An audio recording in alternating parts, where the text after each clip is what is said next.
Alright, this is episode 6 of Brotherhood Anonymous. If you don't know who I am already, I don't know what to tell you, but I'll allow you to introduce yourself. My name is Yusuf. I've been volunteering at the Oak Lake Empowerment Center for a couple years now. I'm natively I grew up in Houston, but I was born in West African country by the name of Guinea. And I'm just here to talk with my brother about some important things, inshallah. Hopefully we bring benefit. Yes, sir. Alright, first question. Yeah.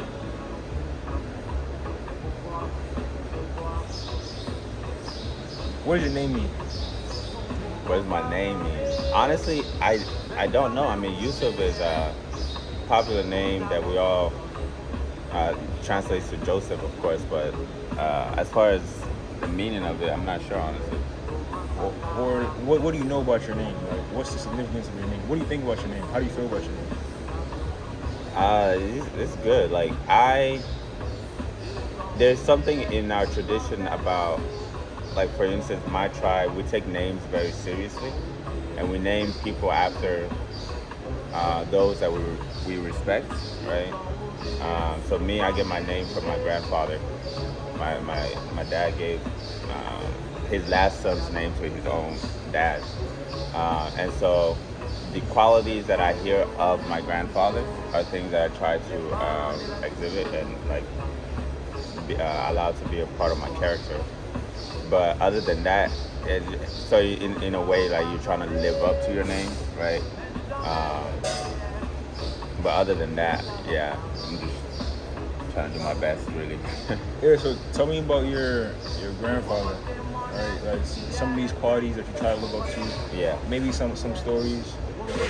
So from what I hear, my grandfather was quite generous. He was someone that didn't really get mad a lot. He was calm, and he was a peacemaker, right? So, I mean, those are just some things that I've heard. And my father was similar, honestly. He barely talked, but whenever he spoke, people listened because it's like, oh, he finally is saying something. I think it's a trick, too. Like, let them talk and then... yeah, they be doing that. Yeah. So, it gives you a bit of power whenever you start to speak. But, yeah, I mean, those are things that I've heard growing up. And it's stuff that I try to emulate, really. Yeah. My pops gave me similar advice. He was like, in his fashion, he was like, something like when, let's say you're in a meeting or a discussion, Yeah. let everybody go first. Yeah. Right? And then you speak last. Yeah. It's not like speaking last is for the sake of speaking last, but like when everyone else speaks, you get more information. As time passes, you gain power. I've noticed this. Even we had a meeting with a sheikh like 2-3 weeks ago. He let his assistant do all the talking, right? And mashallah, he just sitting there like stroking his beard. I'm telling you, the whole time this man did not say a word. Yeah. But as time goes on, you're kind of subconsciously like kind of looking, what is he gonna say? What is he gonna say? Yeah. And then it's low key a superpower that is in contrast to the way our culture is sometimes in America, where it feels like the more you speak, the more it's almost like we get tricked into speaking a lot, right? Yeah. Whether it's like speaking up for yourself at work, or just like getting heard, being online, and like just being out there more and more. It's like more is better or whatever. Yeah.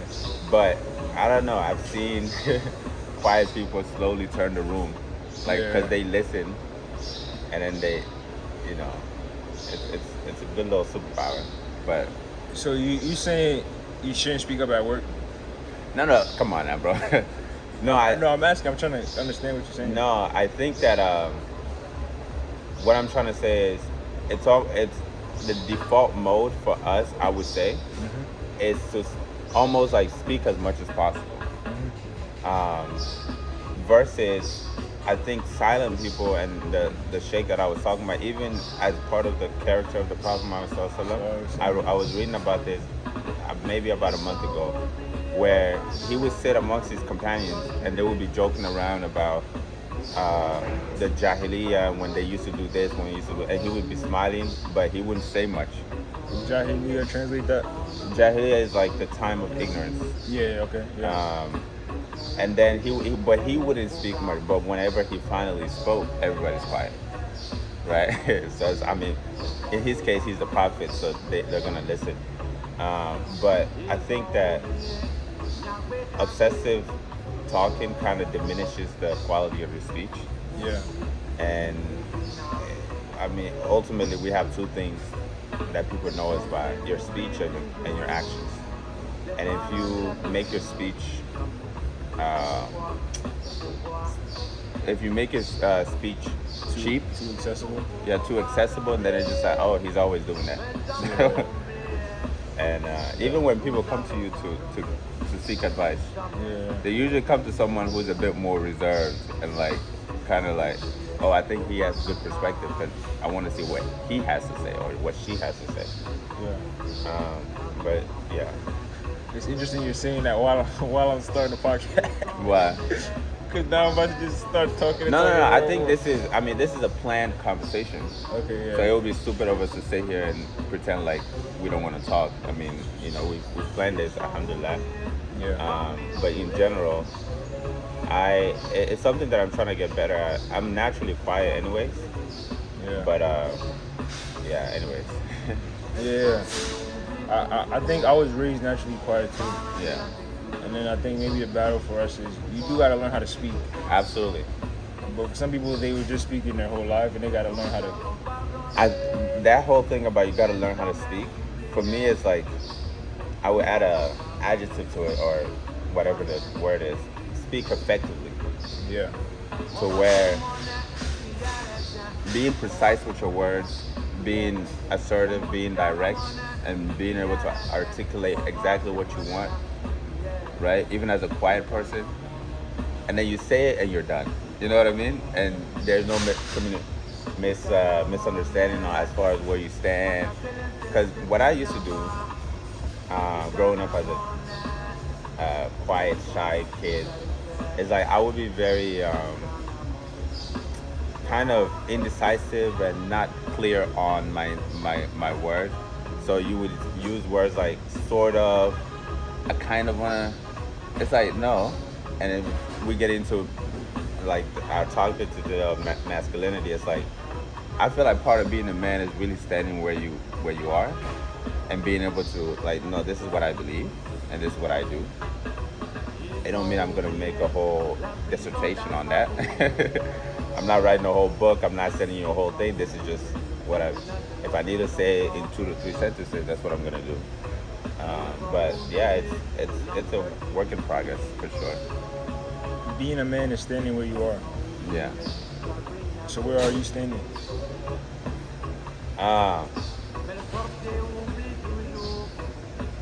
Where am I standing? I think that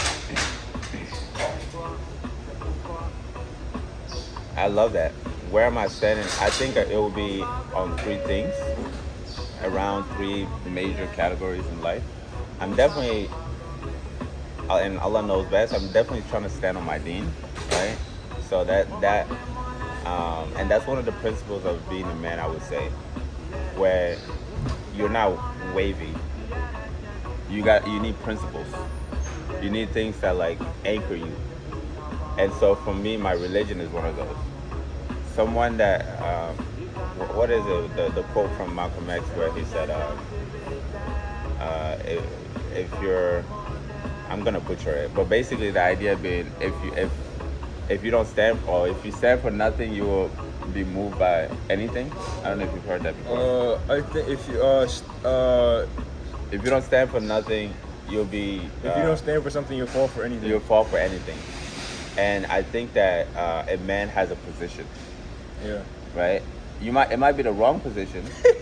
No, honestly. Yeah. It might be the wrong position. It might be the incomplete position. Yeah. Right? For now, but he has an assertive kind of maybe assertive is not the word, but you Firm. take up a space. Firm. I love firm. Like you take up a space, because if you don't, you're just you move with the currents, right? Which is good sometimes if the current is good, but I think a man takes up a space, and that space might be a physical place where eventually maybe it's you and a family, and then that comes with certain things. But even as a young man, like you are amongst people that are doing certain things. What do you do? You know what I mean? So I think that's one of the defining characteristics of a real man, right? A masculine type of righteous energy that we're talking about today, inshallah. Yeah, so I like what you said about even if it's an incorrect position or incomplete. Yeah. Because the art of standing on something is a skill in and of itself. Absolutely. So even if you're standing on the wrong things, Yep. at least you know how to stand. Absolutely. So when somebody guides you upon the right things, Yep. now you're standing on the right things. Yeah. Because we have some people who know the right things, but they won't stand on it. Oh yeah. Yeah. Yeah. Yeah. I mean that's one of my kind of favorite quotes from the rapper we were talking about, Lupe Fiasco, Lupe. where he said a lot of the extremities and kind of terrible things that's happened in history was because of men not standing up in their positions. Like you can talk about all these terrible people, but it only happened because millions of other men were just like passive. Yeah. They were just passive about it. Yeah. And it's like, no, if Mussolini and Hitler and so think they're man and they can control, where were you? What were you doing? Yeah. You know what I mean? He's a man just like you. Yeah. But if you don't stand in your position, atrocities through history happen just because men are silent. Yeah. Right? And that's just a powerful thing, because I mean, all these great men of history, those that were terrible, those were good, they were just people who were very like, this is what I'm doing, this is what I'm standing, and I'm gonna gather up as many people as possible to be on that, because that's what I want. Yeah. So, but to your point about not having a staple position, yeah, man, it's a dangerous place for a man to be. Yeah. It's an ineffective way to live as well. Yeah, and then there's this verse, I forget exactly where it's at. I think it may be like in Al-Baqarah somewhere, but basically it's like, it could be like 179, 189, around there somewhere, but basically, like, I think it's something like, if Allah didn't have some men repel other men, there would just be corruption on the earth. Yeah, Allah uses this man as a test for you, as a test for me, to where now if you're both men, who's gonna whose rhetoric, whose ideas, whose kind of leadership is going to last. Yeah, man, it's slowly becoming more and more of a thing that I'm aware of, and then sometimes like we were talking about silence earlier, sometimes you're just observing. Yeah. Right? It's not that always you just jump, flip a coin, okay, this is my position now. It's like, it's like no, not knowing is fine. And, just even that, I would even argue it is a position in of itself. It's like, no, I don't know. Yeah. Right? And you're not going to convince me. You're not going to, I'm just kind of listening for now. Yeah. When it's time, I'll make a decision. Yeah. Yeah, man. So you said right now you're standing on, or where you stand is deed. But we've just been talking about the importance of standing on something in general. Yeah. And yeah, man, the visual you brought up of just atrocities in the world, it's like, I really don't want to see men complaining about bad stuff. It's bro, God gave you the Y chromosome, God gave you the, testosterone. Yeah. Go figure out what to do. Yeah. That's not always going to be physical, but it's like, okay, there's this problem. Like my people aren't being fed, so you go learn what you gotta do to feed them. Absolutely. Right? Or my people are just whatever, bro. Like if you gotta get stronger, go get stronger. If you gotta get more spiritually sound, go do that. But I don't want to hear you complaining. Yeah, no, that's honestly, it's like I think that's one of the hallmarks of the beginning of manhood, I would argue, in that you start to realize, oh, that's my problem. Not only is it my problem, that's for me to solve, right? Like I think it happened for me at around 19 years old when you're like, oh, you guys weren't joking when you said, my life is in my hand. Like I gotta fix this. You know what I mean? And in realizing, unfortunately, some people never snap out of that. They just kind of keep going through life, kind of exactly doing what you're saying, where like they're making excuses, complaining, this and that. It's like, if that's all you do, what makes you different from children? You know what I mean? Like they just, because that's, I mean, when temperature is too hot, too cold for a child, they all they can do is complain. Versus you, who can actually either like change the thermometer, so to speak, or I guess pay the bills for. But yeah, man, it's like that realization that nobody's coming to save you. Yep. Nobody's gonna come and do it for you. Yeah. And that's just it. That's it. Yeah, it's a blessing. It's not a curse. I think a lot of people think that accountability or like agency, accountability or just responsibility is a curse. It's a blessing. Yeah. Right? Yeah. Because it takes you out of that place of things happening to you, and now you can shape the things that happen. Right? And it's your world. Yeah, absolutely. Now you can give that up into somebody else's world, and that's your choice. But it's your world. Yeah, it's one of the verses of the Quran where Allah subhanahu wa ta'ala says, وَأَنَّ الْإِنسَانَ إِلَّا مَا سَعَى. Man will not, well, in this case, really humanity in general, but usually it's translated as man will not have anything except for what they strive for.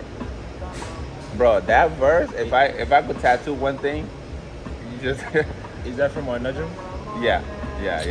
Oh, that's true. وَأَنَّ الْإِنسَانَ إِلَّا مَا سَعَى. You will not have anything except what you strive for, what you work for. And like, And you're striving with soon bro, to we see. can spend so much time on that because it's like, that's the Lord of the universe telling you, hey, by the way, I can make miracles. That's not a problem. But in your life, you gotta do something. You gotta get up. You gotta, like slowly make your way through making this a possibility.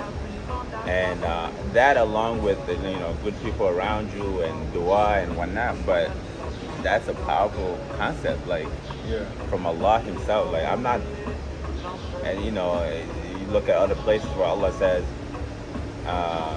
He will not change the conditions of a people until they change what is within themselves. Those two, it's just like, okay, you got the formula for being a real man. You know what I mean? Yeah. And it's kind of like what you said about even I don't know is a position. Yeah. Right? In terms of striving, not striving is something you're striving for. Oh. So it's like the continuation of that verse you mentioned is like, and I think one of the next verses is, and his striving will soon be seen. So it's like whatever work you putting in or the lack thereof, there's gonna come a time where we're all gonna know.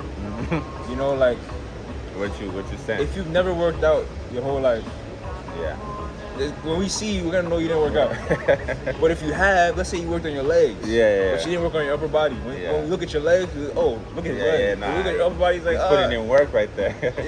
If you've been getting your money up, we may be able to see that. We may, what I mean. If you haven't, So the thing is though, like you're always striving towards something, and that something could be nothing.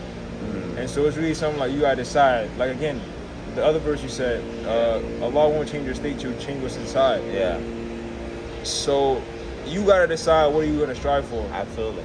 If you're gonna strive for nothing, you're gonna strive for the same thing. That's what we're gonna see. Yeah. Vice versa. And that whole thing about striving,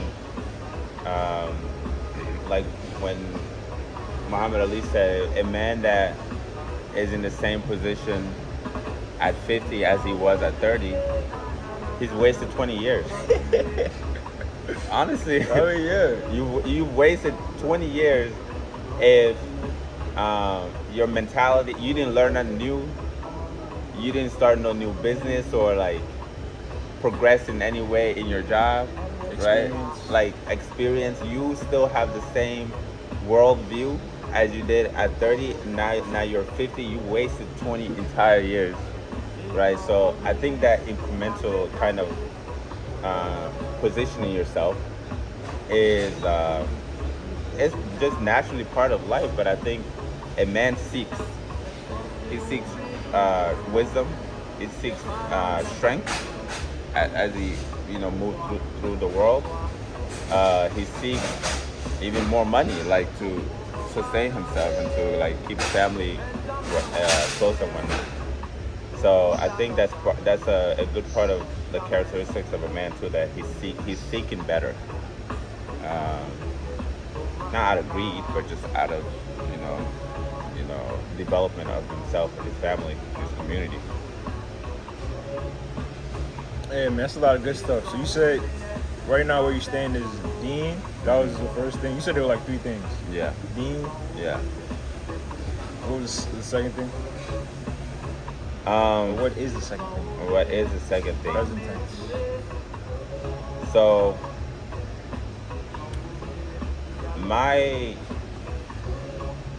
and this is something that I'm working on, but I've positioned myself to This guy is where, humble.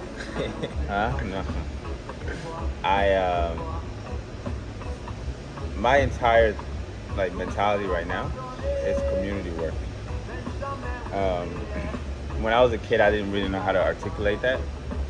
When you're a kid, you're just like, I want all this money so I can like build houses for people, but it's like Help people. Yeah, help people, and it's like very vague and general.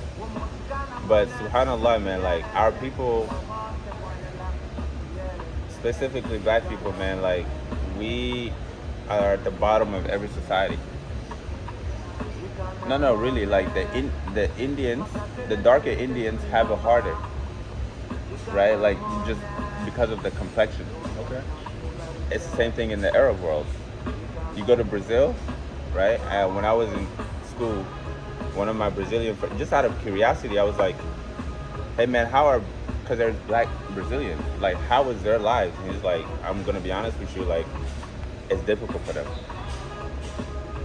right? And you come to America, we have problems.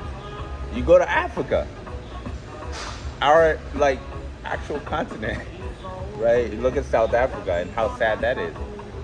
So we find ourselves in a place where,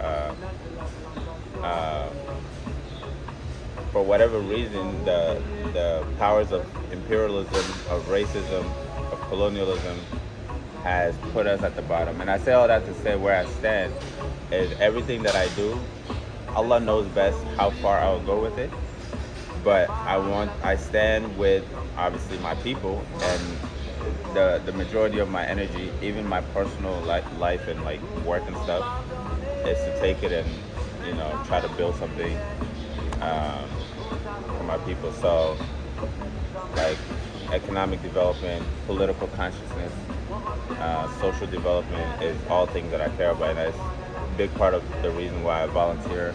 And I'm learning, right? Like you're not gonna wake up today and be like, I'm the new Fred Hampton or something, but Allah knows best how far we'll go with it. And I'll be honest with you, like part of my going around the world right now, and even when we met, is recruiting brothers and sisters that I feel like are on that type of energy, so that by the grace of Allah we can band together and do something better, right? Like you from Ghana, I'm from Guinea, we can meet another brother or sister that's like African American. It's like, what does that look like for us to do something, for our people? And because we came into this world and we heard, oh, your people were slaves for centuries. Oh, your people have been exploited for centuries. And oh, by the way, that's still going on, right? And then for us to just kind of close our eyes and be tricked into attaining for ourselves, right? Like eventually everybody's gonna get a little career going, and maybe get a house and whatnot, and then that's it. But I'm not satisfied with that. So as far as where I said, like the safety of black children, the freedom of black men from the shackles of racism in America and stuff, and especially the protection of the black woman. I know it's very like, but it's genuinely like stuff that I think about a lot and what I'm working towards. Yeah, it's a lot of good stuff, bro. So sometimes somebody says so much good stuff, I don't even know I don't even know where to start, bro. But man, maybe let me start with a summary. Just make sure I retain the information. So where you stand, number 2 is community. It was vague in the beginning, but now you clarified that. You talked about being black and how wherever you go, arguably you're at the bottom with the darker of your skin. And you talked about how you're looking for, you're building a network. You could have just stopped at material success, a house, whatever, but it's like that's not enough. You feel a sense of responsibility, absolutely, to take care of those who are not as positioned as you are, whether it be black children, black women, black men. But it's a learning journey, so you're growing as you go, and you trusting wherever Allah takes you. And it reminds me of a verse. I think it's in An-Nisa, and I don't know the Arabic off top, but the English is basically, what is the matter with you that you fight not in the cause for the weak in the land? Men and women and children who, they're being oppressed, and they call to Allah, like get us out of this situation. I think about that a lot. Like, alhamdulillah, my life is pretty good. I feel like Allah answers my prayers, but it's like a part of being a man is you go be the means by which Allah answers somebody's prayers. SubhanAllah, You know what I mean? What an honor. Like, look, what the last thing you just said, what an honor that you get to be the superhero for somebody else. Right? Like, it could have easily been flipped to where you're the destitute, like, kid in Gaza that's just like, bro, I was just born. I'm barely 5. Or Sudan or the Congo. But to have that opportunity and to squander it, or to like be too distracted with your phone and just like, bro, alhamdulillah, man, like, we're good, but we can do so much. We can do so much, bro. And I'm like I've turned into like an annoying black conscious, like, because all I talk about is like Kwame Ture and like Malcolm X, but I went to my high school. Huh? Kwame Ture, yeah. Bro, really? Yeah. That's my man right there, bro. Yeah. Oh my God, that's awesome. I would have loved to meet him. He went to Guinea. Not that he came to my school. Like, it's the same alma mater. He way before I was born. Oh, he attended the school. Yeah. Oh, okay. Yeah. MashaAllah. But yeah, man, like, but it's slowly getting past that to where I'm actively now trying to build a network of, we're gonna do this. Because if we talk about great men in history, hey, it was some dudes in England, in America, that were maybe 30, 35 years old, maybe some of them in their 60s, that sat around and carved out Africa. They were men. They weren't like supernatural. They were just strategic men They were collaborative men, right? And they figured it out. So why can't we do the same? Yeah. Because I don't know how you. The more you read as a black person, in some ways, if you're not careful, the more paralyzed you might feel. Yeah. Bro, like the atrocities of history is like unfathomable. Like you can't even. But what do you do with that information?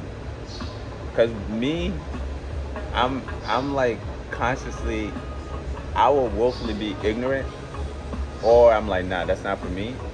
But if I'm not gonna be ignorant, I'm gonna be conscious of it. I refuse to like not do something about it. Yeah. Cause I don't want to be that like super. You don't want to be that. Talking about that. You know everything, but no one is getting better at the result of what you know. You can break down why things are happening. You cannot solve the problem. So the conversation with you, I gained no benefit. You just wasted my time. You just draining my energy. Like, yo, bro, I'd rather talk to the guy who only knows one thing. But with that one piece of knowledge, you see what he's done. Versus the guy that, I don't even, like, you just sitting there, you just spitting out facts. But the reality of the situation is you're not in control of your reality. The paralyzed intellectual, that exactly what you just said. I don't want to be that guy. Yeah. So, wallahi, like, I'll be honest with you. Whenever I told you, that's the first thing when I sat down. I love what you're doing right now. Because you're working with what you have right now and you're developing it. That's like so beautiful to me. And that's what we need to do. And now you matching up with this brother or this, like, slowly building up. Allah know, wallahi, like, I think about revolutionizing our social, political, economic thing. Jaden Smith. I'm dead serious though. Yeah, I know. But it's like, cause I went back home to like a year and a half ago. Man, like they need us, right? Even here, like we still got issues, but. Yeah, it's just a thing of all the things that we already said about. If we know Allah says, "Hey, man, none of that is gonna change until you change within yourself and also what you work towards." Yeah. Yeah, man, that's what I'm focusing. So that's the second thing that I stand on. So on that point, I would say in terms of changing what's in ourselves perspective, you say we're at the bottom of society. I would say we're at the top of the food chain. And because you're at the top of the food chain, you have more, how do I describe this? It's like heavy is the head that wears the crown. The king is probably in the most danger or the most threat or has the most enemy or the most people conspiring against him. But also, that individual is positioned to be able to deal with that. Yeah. So Allah burdens not you so beyond their capacity. Yeah. So you gotta look at the fact that we're burdened with the things that we're burdened with is because we have the capacity to deal with it. And it's really subhanallah, yeah. And it's really like we're just not meeting up to the standard that God has raised us to be, and that's why we're living the way we are. And so it really is about getting people to recognize, like, no, just because somebody came and said nigger, or just said you're stupid, right, or you're inferior. But if you look at your life, your family's blessed, maybe you're even in a better state than them, but they can just say whatever, right? But part of it is like the emotionality, right, where it's like, as a man, it's important to be firm and not like this, right? If you're like this, you could be on a trajectory to greatness, but then somebody says, oh, you're a loser, and that throws you off. Yeah. Or you crash out, or whatever it is, right? Yeah. And a part of it is, you talk about strategic men, or, what is it, collaborative men who've done certain things. Yeah. They attack weaknesses, or they create weaknesses. And that's where your point about black men breaking the shackles is important, because you got to shackle the men to destabilize the community, right? So even you said shackle men, free the shackled men, also protect black women. I'm like, once you do this, the other one's gonna happen. Yeah. Right? But you really gotta, I think it's clear there's a deliberate attack on black masculinity because it's a recognition of how powerful it is. Yeah. But because then it makes our people easier to Yeah. subject or control. So it's like I'm gonna make sure whatever your toughest and most capable men can do is evil. Yeah. Subhanallah. So you get them out of there, and then I'm gonna raise your kids and make your women live according to what I say is right or wrong, which comes back to deen, because everyone has a religion, whether you're aware of it or not. Right. So it's like, okay, I'm gonna say what they've decided. Men that God created have decided for themselves and their families, whatever. That's wrong. That's evil. Yeah. Right? No, come do what I tell you. Right? And God forbid a black man try to be in the way that God has created man to be. Oh no, it's evil. Oh no, he's dangerous. Oh no, he's a threat. Oh no, he's this or that. Yeah. That's one thing they use words to try to confuse you. And a part of it is they're using words because they're in an inferior position. Yeah. So the best thing they could do is, just make you think you're seeing something else. Because they know once you see it, that's it. Yeah. I love what you said about, because what you did was, I think I was more pessimistic about it, and you flipped it, saying the same thing, but more from a better perspective, I would argue. In that you said, because I said we're at the bottom of every society, which I think, I hope people understand what I mean by that. I'm not trying to diminish it, but you're saying, which I love, is like, no, like that's the challenge, and it's only the challenge because Allah knows, like you're only given what you're capable of conquering, right? So in that way, you're saying, I don't know the quote that you use where it's like the crown that wears the heavy is the head that wears heavy is the So we only have that burden because we're able to accomplish it. We're able to conquer, which is, I mean, such a it's almost like a movie that you haven't seen, but you know how it ends if you just do the right things right now, right? Yeah. So I absolutely that change in framework is very important to have a more optimistic outlook on it. Yeah. But what that led to what you said as well, where they recognize the power, and so they attack where it hurts the most, right? In trying to emasculate, whatever the word is, like take away the masculinity of the black man specifically. Yes. And in doing that, and this is kind of what we're probably gonna get into, which is like a man's relationship with women. In taking that away, the black woman now becomes anxious, right? Her life, she's no longer protected, and now she has to play both roles. And now she is stereotyped to be a certain way because she has to be so assertive in the absence of the masculine energy that was supposed to take care of that side of things. Yeah. Right. So I think that dynamic as well is really something for us to look at. I was thinking about this hold on to that thought before you continue. How much time do you have left? What time is it? How much time do you have left? And also, you just... Yeah, I have time. Okay, you just got a missed call. I don't know if it's from somebody important. It's all good, man. I'll call it back. All right, just making sure. Okay. Let me just make sure everything's good with the recording.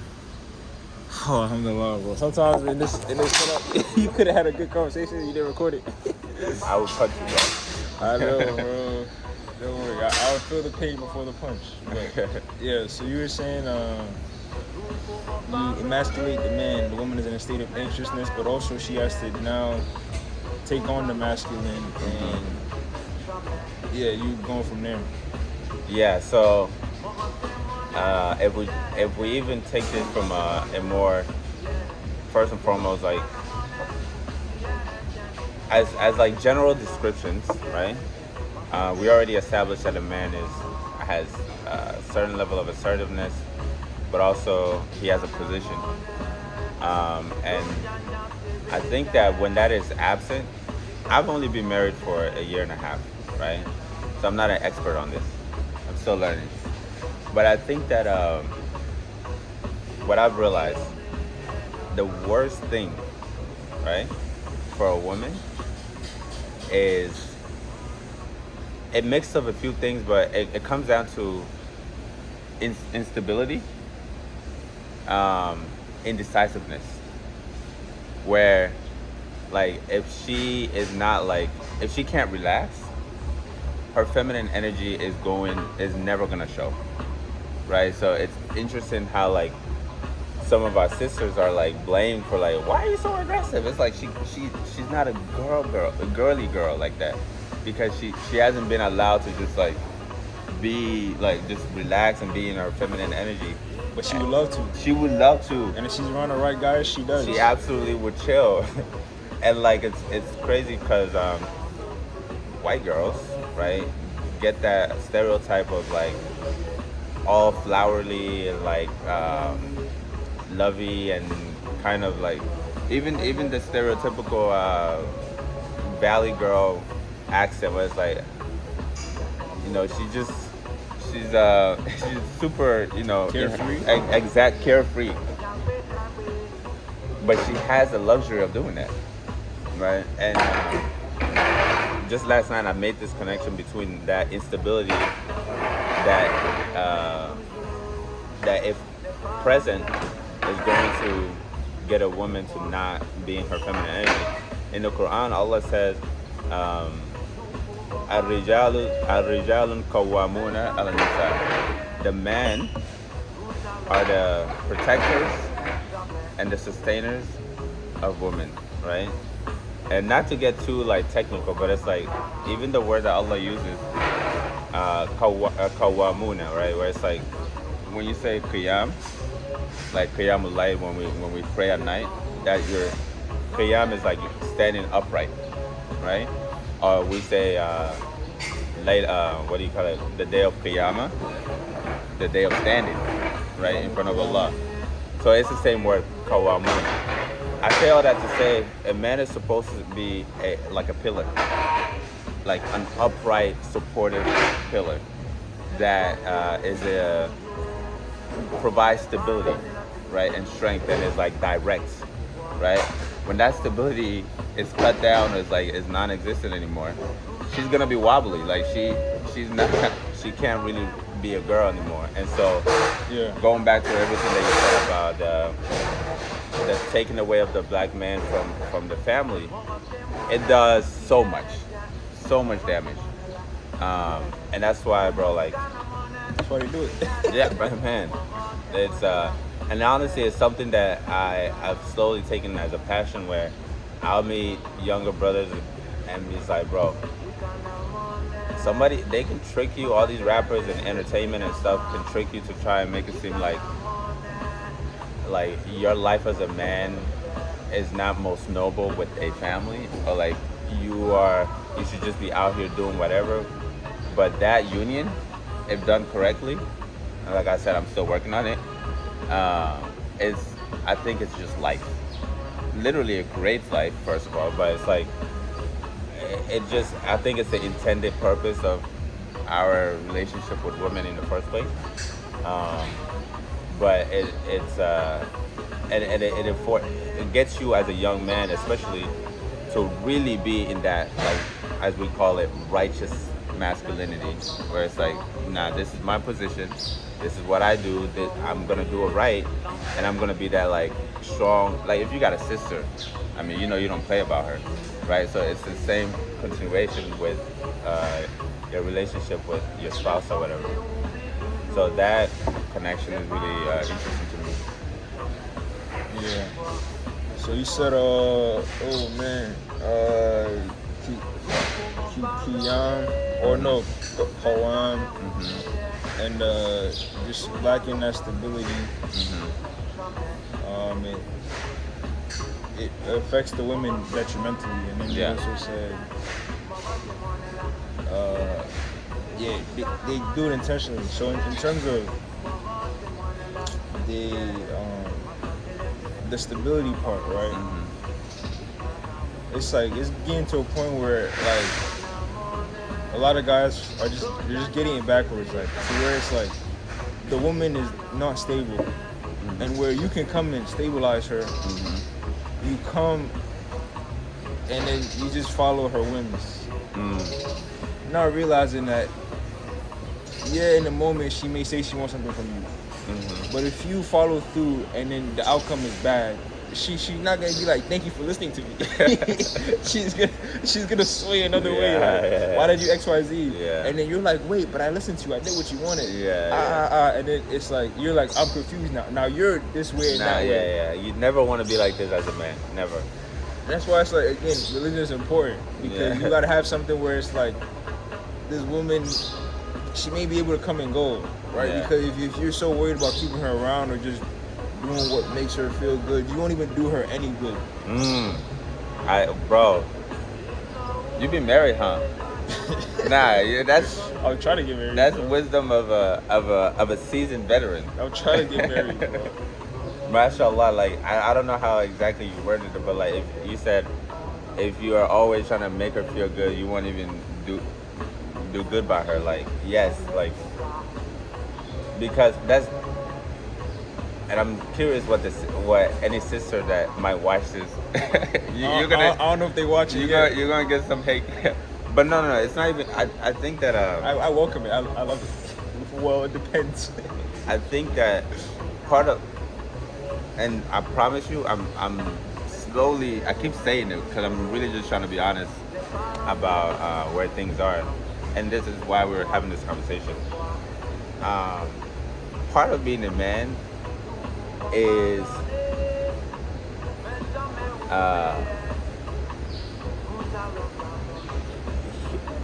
staying, like that stability part of it, right? There's this scene from The Office. I don't know if you've seen it, where Michael Scott's a good leader. That's another conversation. Really? That's another conversation. That's a different one. But there's a scene in there where there's a fire in the building, right? And very dramatically, he runs out and he says, "Everybody panic!" He does it in a very, "Oh my God, there's a fire! Everybody panic!" Yeah. And that's the opposite of what you want to do as a man. Yeah. Because I only say that in relation to women. You had said like if you're always doing what she wants, ultimately you might not be doing good by her. That whole thing of like fire, like a woman might tell me what's going on. I want to know like everything, right? And I can confidently say I've never lied to my wife, right? But part of being a man is sheltering her, right? When we talk about protection, where the Quran says you are the protectors and the maintainers of women that you're married to, obviously. So part of that protection is the emotional protection. Yeah, there's a fire, but as a man, I gotta show up and say, yeah, I'm taking care of it. Like, don't worry about it. I still want you to be, safe and whatnot. And I'm like, in the back of my mind, I'm like, bro, there's a whole fire behind me. Right? But it's not for me. Stress. It's not for me to like pure stress, bro. But if she's panicking and I'm panicking, you know what I mean? Worst and case. And also, by the way, they don't ever want to admit this. A man that is like unstable in that way, unattractive to them. Oh yeah, 100. Like, can you imagine? You're just like, oh yeah, we're gonna die. We're definitely gonna die. I don't know why you're still standing here. But part of it is like really sheltering her emotionally without lying. Like, I think you should be honest and like give her information that is, but that's something that I'm still trying to figure out. Where, yeah, this is your life partner. Yeah. So she probably should know that there's a fire. Yeah. But it's just the way you do it and stuff. But on top of that, one thing that I think we should get into is like the stress that you just mentioned. That is a natural part of being a man. It feels like, which then sometimes because you're trying to shelter her, you're kind of internalizing and battling on your own by yourself. Yeah. Right. So that balance of protecting her and also not just being a robot. Yeah. That's not expressive, and that's your woman. Like you should. Yeah. Maybe this is what's going on. Like this and that. What do you think? There's a moment for that, but you can't just like be silent about it all and just be like. Yeah.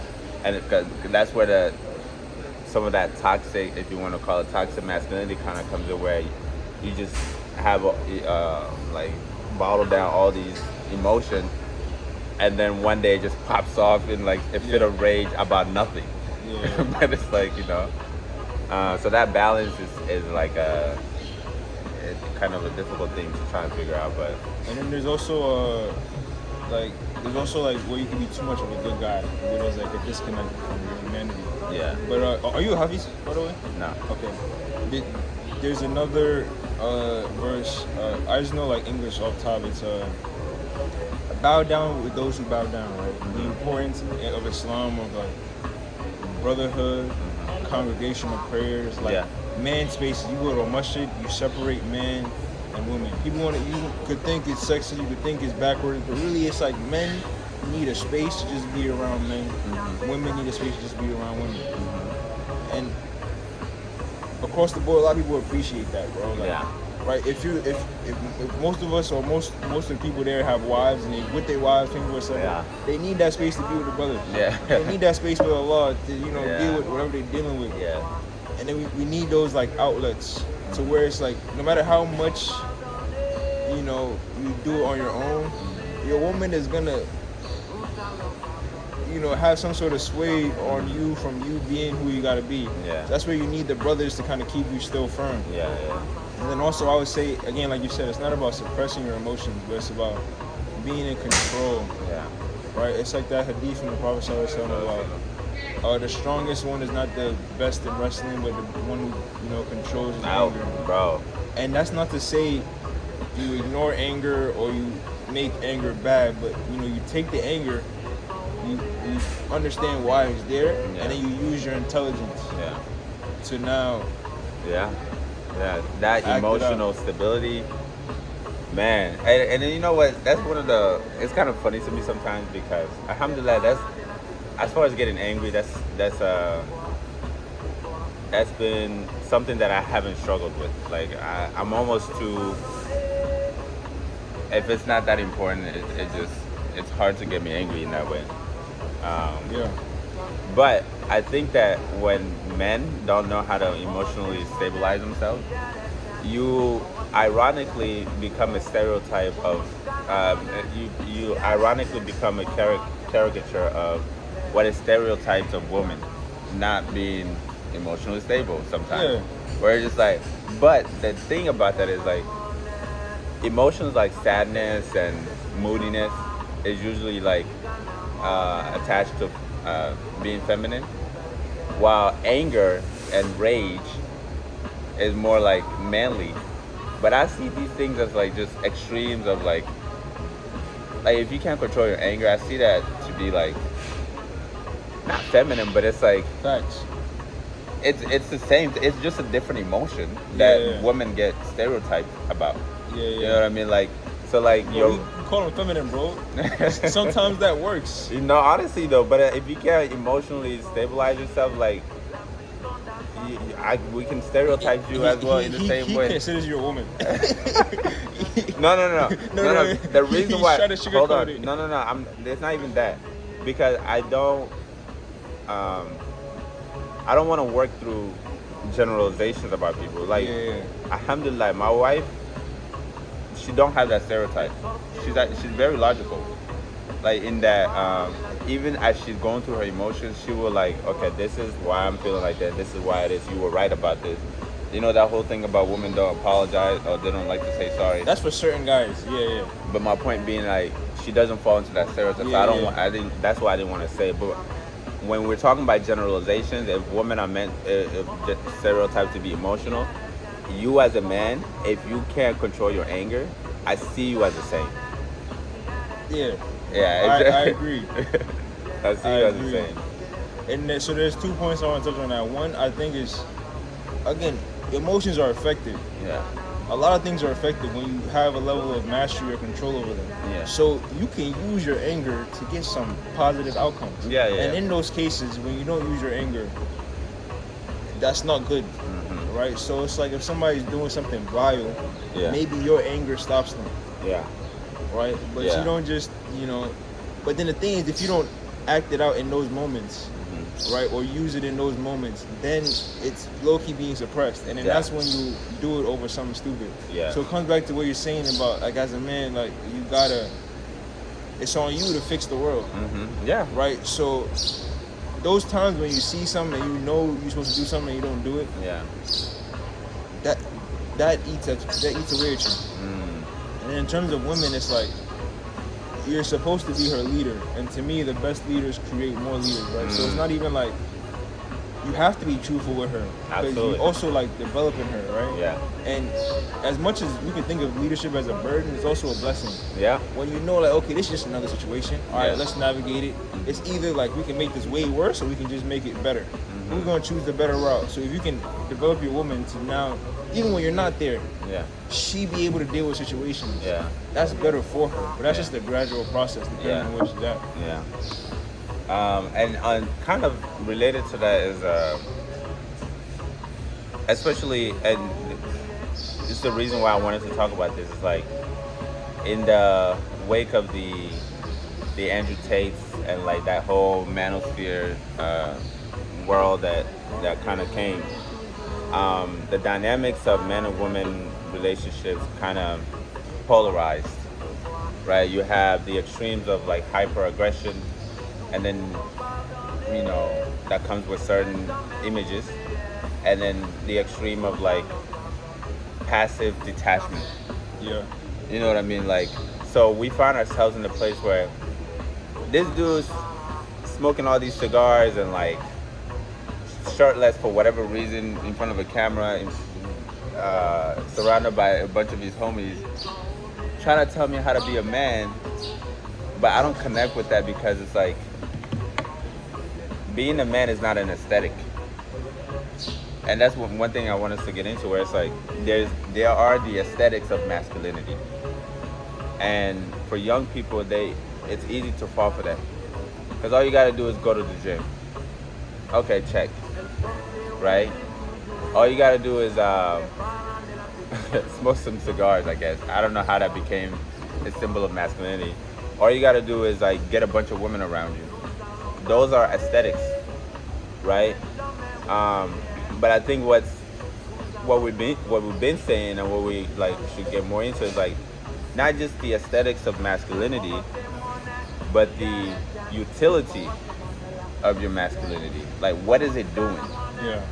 Right? The actual function of being a man. And I think that once you start realizing those things, it's like,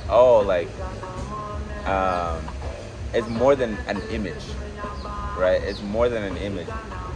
An interesting thing about this too, right? Because if your masculinity is not tied to a utility and a function in society, you will be wavy, kind of what we already said. And what's kind of funny is there are certain things that culture and society, time and space will decide is feminine at one point, and then is masculine at another point. There used to be a time when poetry was a very masculine pursuit. Because it was tied to high intelligence. You're able to like understand language. And come up with these like beautiful metaphors and stories. The greatest man in some of our time is like studied even to this day, Shakespeare. Like that's because at the time, like, oh, you've read all these books, So that's a man right there. He has high intelligence. Versus if you like call up your bro and you like, bro, what you doing? I'm in my room. I'm in my room writing some poetry. This guy. Get a load of this guy. What are you doing? Yeah. You writing like what are you? Right. So it's interesting how like the aesthetics of what a man is can change based on time and space, based on time and culture. And so like your manhood shouldn't be tied to like what society thinks in the moment, right? Even from a culture where I'm from, quote unquote, men don't do certain things, right? Which, like everything else, it's a balance. I think you should kind of exemplify some of those cultural expectations. So I'm not out here trying to say, if you want to wear a dress, go ahead and wear a dress. That's not, we're not getting that far. But I am saying like, part of being a man, again, we keep saying it, is like your position. What do you believe? Like, and you stand on that. There are things in your culture that is expected of a man, but you look at him like, I think that's a little toxic. Makes sense, yeah. I think that's a little, your wife work, you work, okay.